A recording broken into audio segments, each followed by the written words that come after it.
Assalamualaikum warahmatullahi wabarakatuh. Selamat pagi anak-anak. Bagaimana kabarnya hari ini? Semoga kalian selalu dalam keadaan sehat walafiat. Amin. Hari ini kita ketemu lagi dalam pelajaran tema dan kita mulai menginjak ke tema 4. Namun hari ini teacher akan memulai pembelajaran tema dengan IPA, yaitu tentang organ peredaran darah manusia. Siap untuk belajar? Siap dan semangat. Mari kita menuju slide. Tema 4, kelas 5, subtema 1, IPA. KD 3.4 menjelaskan organ peredaran darah dan fungsinya pada hewan dan manusia, serta cara memelihara kesehatan organ peredaran darah manusia. Mengenal organ-organ peredaran darah manusia. Dibagi atas, darah, jantung, dan pembuluh darah. Kita akan membahas terlebih dahulu tentang darah. Apa itu fungsi darah? Darah yaitu sebagai alat pengangkut sari-sari makanan, oksigen atau O2 ke seluruh tubuh, dan karbon dioksida atau CO2 dan sisa-sisa metabolisme ke alat ekskresi. Ekskresi itu artinya pembuangan ya anak-anak. Kedua, menjaga agar suhu tubuh tetap hangat. Ketiga, mengedarkan air. Selain mengedarkan sari makanan, juga air yang berfungsi untuk reaksi enzimatis atau untuk menjaga tekanan osmosis tubuh. Osmosis adalah perpindahan partikel pelarut dari larutan yang lebih encer ke larutan yang lebih pekat. Jadi osmosis itu apa? Kita tidak usah membahas lebih lanjut ya anak-anak. Yang keempat, mengedarkan getah bening. 5. Menghindarkan tubuh dari infeksi, yaitu dengan cara membentuk antibodi berupa sel darah putih dan sel darah pembeku. 6. Mengatur keseimbangan asam basa.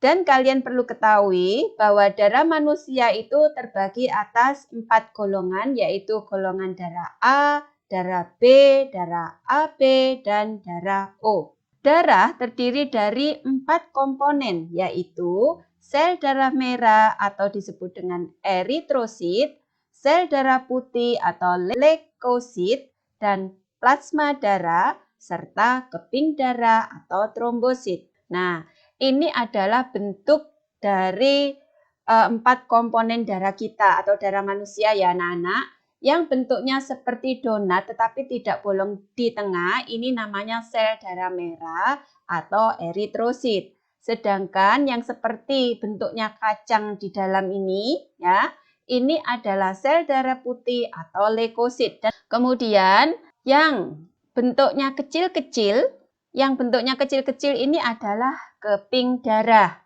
Ya, kecil-kecil berwarna pink. Ini keping darah atau trombosit.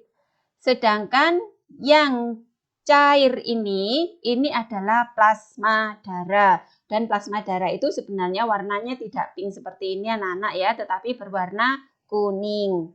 Kita mulai dari sel darah merah atau eritrosit. Volumenya terdiri dari 40% hingga 45% dari keseluruhan darah. Yang kedua, berfungsi untuk mengantarkan nutrisi atau hemoglobin dan oksigen ke seluruh tubuh. Mengangkut kembali darah yang mengandung karbon dioksida ke paru-paru untuk diisi dengan hemoglobin dan oksigen. Yang ketiga, bentuk dari sel darah merah seperti donat dengan cekungan ganda berbentuk bikonkav dan dapat terus digunakan oleh tubuh hingga 120 hari sebelum akhirnya dipecah di dalam hati dan limpa. Yang keempat, sel darah merah diproduksi oleh sumsum tulang belakang dan dikontrol oleh hormon eritropoietin yang dilepaskan oleh ginjal. Nah, ini ya bentuknya sel darah merah. Dan yang kelima, kekurangan sel darah merah dapat mengakibatkan orang mengalami anemia dengan gejala mudah lelah atau capek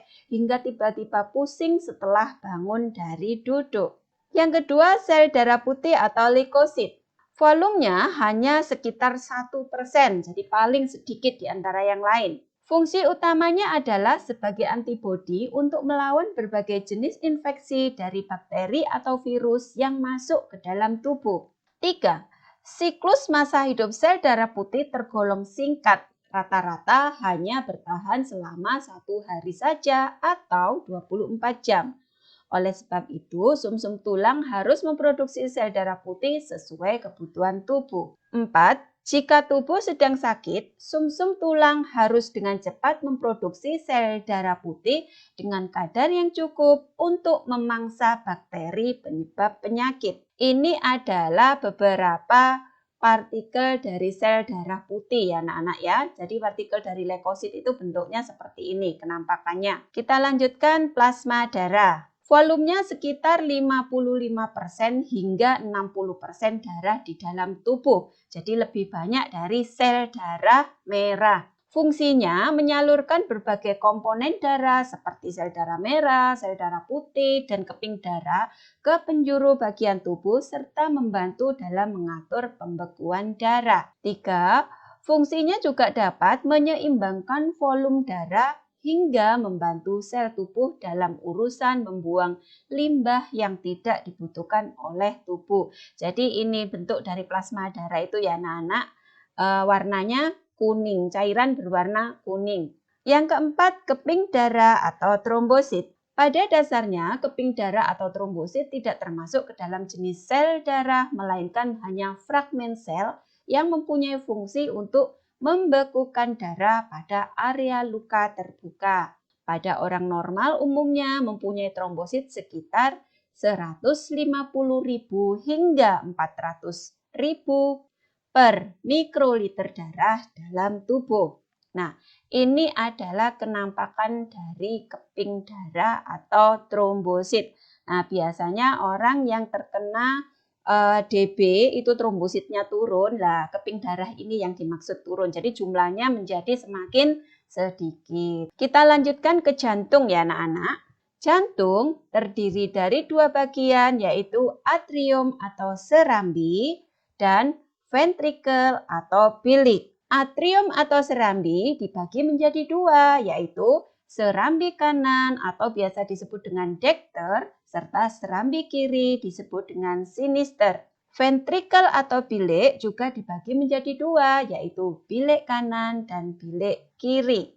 Kita lihat bagian-bagian jantung. Nah, ini bagian yang paling atas disebut dengan atrium atau serambi ya anak-anak. Nah, yang di sebelah ini adalah kanan. Yang teacher tunjukkan ini adalah kanan dan yang teacher tunjuk sebelah ini adalah kiri. Jadi kalau kita melihat anatomi tubuh manusia, kita tidak menghadap anatominya tetapi kita berbalik.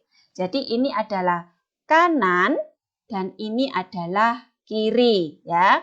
Yang bagian atas ini adalah atrium atau serambi, yang bagian bawah ini adalah ventricle atau bilik. Nah, ini adalah atrium kanan atau serambi kanan atau dekter. Sedangkan yang ini adalah atrium kiri atau serambi kiri atau sinister. Yang teacher tunjuk ini adalah ventricle kanan atau bilik kanan. Dan yang teacher tunjuk ini adalah ventricle kiri atau bilik kiri. Di sebelah kanan, baik atrium ataupun ventricle, ini adalah darah kotor kaya CO2. Sedangkan yang sebelah kiri, baik atrium kiri ataupun ventricle kiri adalah darah bersih kaya O2 atau oksigen. Pada bagian atas atau atrium ini adalah tempatnya darah masuk. Pada atrium kanan ini adalah darah kotor dari seluruh tubuh yang dibawa oleh pembuluh darah vena masuk ke jantung yaitu ke atrium kanan. Sedangkan pada atrium kiri ini adalah tempatnya darah masuk yaitu darah bersih dari paru-paru yang dibawa oleh pembuluh darah vena pulmonalis. Pada bagian bawah ini adalah tempatnya jantung memompa darah atau mengeluarkan darah.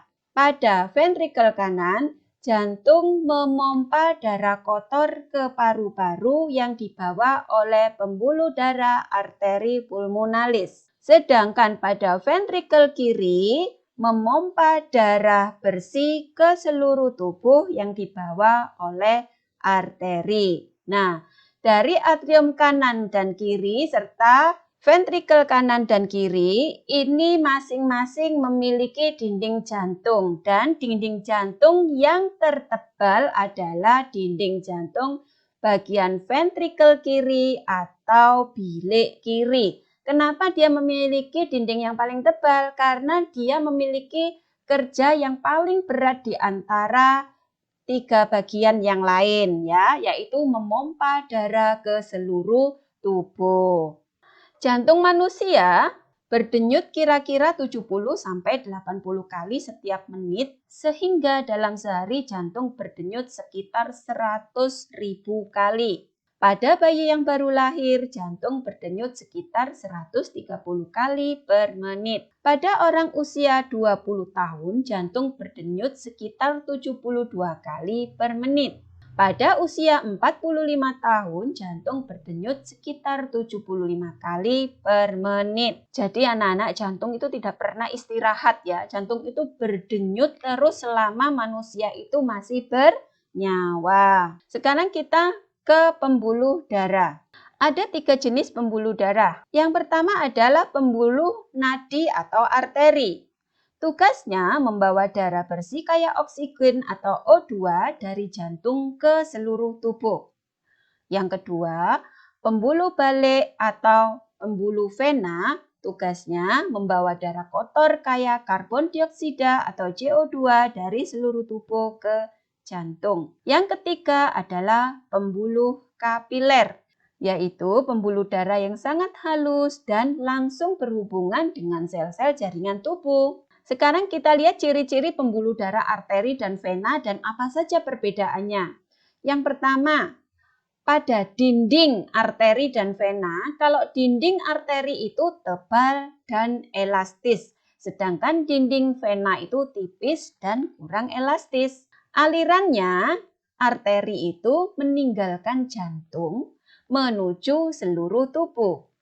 Kalau vena, alirannya menuju jantung dari seluruh tubuh. Darahnya, kalau arteri itu kayak oksigen atau O2, sedangkan vena itu kayak CO2 atau karbon dioksida. Tekanannya, kalau arteri itu deras, jadi jika terpotong darahnya memancar atau muncrat. Sedangkan vena, tekanannya tidak deras, jadi jika terpotong atau terluka, darah hanya menetes. Menetes ya anak-anak ini. Kemudian letaknya. Kalau arteri letaknya agak ke dalam ya, agak dalam. Sedangkan vena itu di permukaan kulit. Jadi kalau kita tergores itu yang terkena vena karena darahnya hanya menetes. Tapi kalau yang terkena arteri itu darahnya bisa muncrat. Kemudian katup.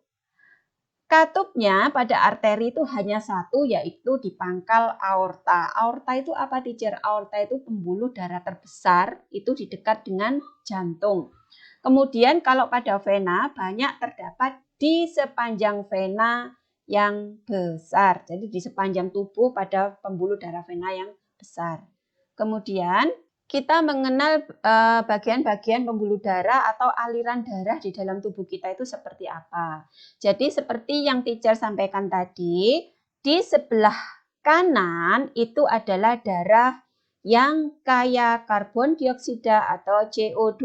Jadi jantung sebelah kanan ini adalah darah kaya karbon dioksida atau CO2. Sedangkan jantung sebelah kiri adalah darah yang kaya oksigen atau O2.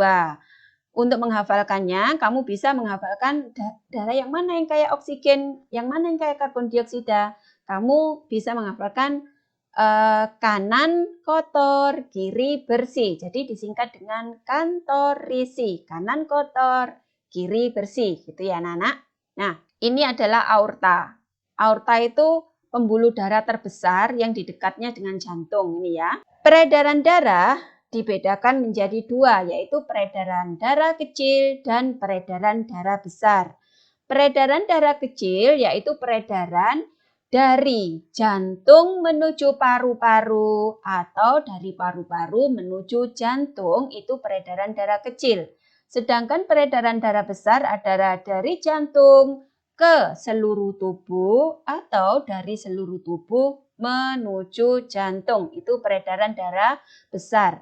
Jadi kalau peredaran darah besar itu darah dipompa oleh bilik kiri atau ventrikel kiri membawa darah bersih ke seluruh tubuh oleh pembuluh darah arteri atau nadi.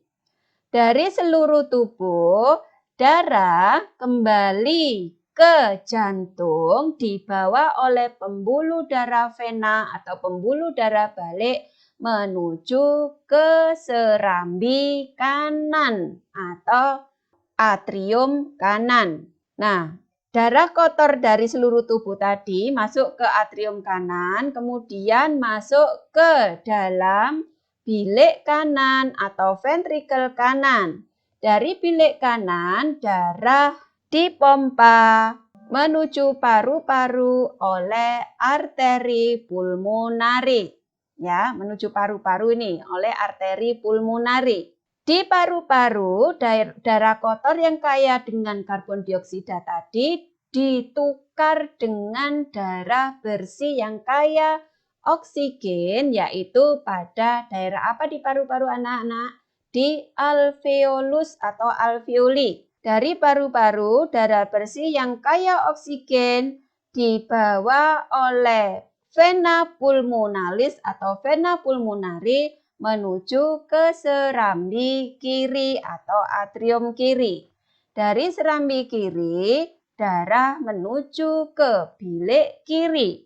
Dari bilik kiri, darah bersih ini dipompa lagi ke seluruh tubuh melalui pembuluh darah nadi atau arteri. Dan begitu seterusnya. Jadi pembuluh darah arteri pada peredaran darah besar itu membawa darah bersih. Sedangkan pembuluh darah vena pada peredaran darah besar membawa darah kotor. Tapi pada peredaran darah kecil, pembuluh darah arteri pulmonari atau pulmonalis itu membawa darah kotor. Dan pada peredaran darah kecil juga, vena pulmonari atau pulmonalis itu membawa darah bersih. Jadi kalau ada kata-kata pulmonari atau pulmonalis berarti adalah kebalikan dari tugas pembuluh darah yang di peredaran darah besar ya anak-anak. Kalau peredaran darah besar, arteri atau nadi membawa darah bersih. Tapi kalau pada peredaran darah kecil, arteri pulmonari atau arteri pulmonalis membawa darah kotor. Pada peredaran darah besar, pembuluh darah balik atau vena membawa darah kotor. Sedangkan pada peredaran darah kecil, vena pulmonari atau vena pulmonalis membawa darah bersih. Paham ya anak-anak? Sistem portae. Jadi dalam peredaran darah itu juga mengenal sistem portae. Sebelum masuk kembali ke jantung, terlebih dahulu darah masuk ke dalam suatu organ yang disebut sistem portae. Pada mamalia atau manusia hanya terdapat satu sistem portae, yaitu sistem portae hepatika. Dan inilah yang disebut dengan sistem portae hepatika. Jadi dia menuju ke hati. Di organ inilah terjadi portae hepatika. Sekarang kita akan mengenal sistem kekebalan tubuh. Sistem kekebalan tubuh itu apa sih, teacher? Yaitu imun tubuh atau sistem kekebalan tubuh itu yang melindungi tubuh manusia dari serangan berbagai macam virus, kuman, bibit penyakit, dan lain sebagainya. Sel darah putih atau leukosit itu bertanggung jawab dalam respon kekebalan.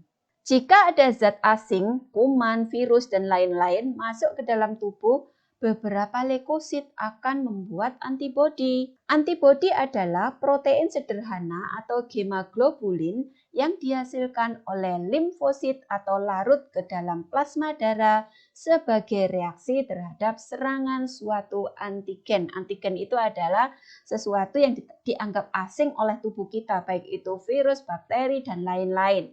Pokoknya yang bukan bagian dari tubuh itu sendiri dianggap asing, jadi diserang oleh antibodi gitu anak-anak maksudnya ya. Ada dua macam kekebalan tubuh. Yang pertama adalah kekebalan tubuh aktif, yaitu kekebalan yang diperoleh karena tubuh membuat antibodi sendiri. Kekebalan itu meliputi yang pertama, kekebalan aktif buatan. Itu diperoleh setelah mendapatkan vaksin. Seperti kalian dulu waktu bayi atau ketika di SD kelas berapa dulu kan beberapa kali mendapat vaksin. Nah, itu untuk membuat kekebalan tubuh kalian ya. Yang kedua, kekebalan aktif alami. Itu diperoleh setelah seseorang sembuh dari sakit. Contohnya misalnya orang yang pernah sakit cacar air. Nah, ketika dia sakit cacar air kemudian sembuh, maka dalam tubuhnya dengan sendirinya akan terbentuk antibodi cacar air. Maka biasanya orang yang sudah pernah terkena cacar air itu kalau ada temennya atau tangganya gitu kena cacar air, dia tidak akan tertular lagi karena dia sudah punya antibodinya gitu ya. Yang kedua adalah kekebalan pasif. Adalah kekebalan yang terjadi bukan karena tubuh membuat antibodi sendiri. Kekebalan itu meliputi kekebalan pasif buatan, diperoleh setelah tubuh mendapat antibodi sudah jadi yang larut dalam serum. Contohnya adalah suntikan anti tetanus atau TT. Kalian pernah ya dulu waktu bayi. Yang kedua, kekebalan pasif alamiah. Diperoleh dari ibu selama dalam kandungan yang melalui plasenta. Jadi selama dalam kandungan kamu mendapat kekebalan itu dari ibu kalian melalui plasenta. Atau kalau kalian sudah lahir, maka kekebalan itu bisa kalian peroleh dari ibu melalui ASI. Dari yang teacher uraikan tadi sudah cukup jelas ya anak-anak? Kalau gitu kita lanjutkan ke tugas. Tugas menjawab pertanyaan halaman 7 ya. Jawaban bisa disalin dari penjelasan teacher berikut. Dikerjakan di buku dan dikumpulkan hari Sabtu. Tidak difoto tapi dikumpulkan di buku tulis ya anak-anak, bukan buku tema tapi buku tulis. Dari ini halaman 7 ini nomor 1, ini jawaban dari nomor 1. Kalian ini bisa menyalin ini di buku tulis kalian. Kemudian teacher sediakan juga untuk jawaban nomor 2. Ini juga kalian bisa menyalin nomor 2 jawabannya seperti ini. Kemudian nomor 3 jawabannya seperti ini ya. Oke, kita lanjutkan. Nomor 4. Nih, ada 3 jenis pembuluh darah. Nomor 5. Bagian-bagian organ jantung. Sangat mudah sekali ya anak-anak ya. Nah, itu saja dari teacher hari ini anak-anak. Semoga kalian tetap sehat, tetap semangat, belajar yang rajin walaupun kita belajar di rumah, tetapi jangan sampai mengurangi semangat belajar kalian. Terima kasih dan wassalamualaikum warahmatullahi wabarakatuh.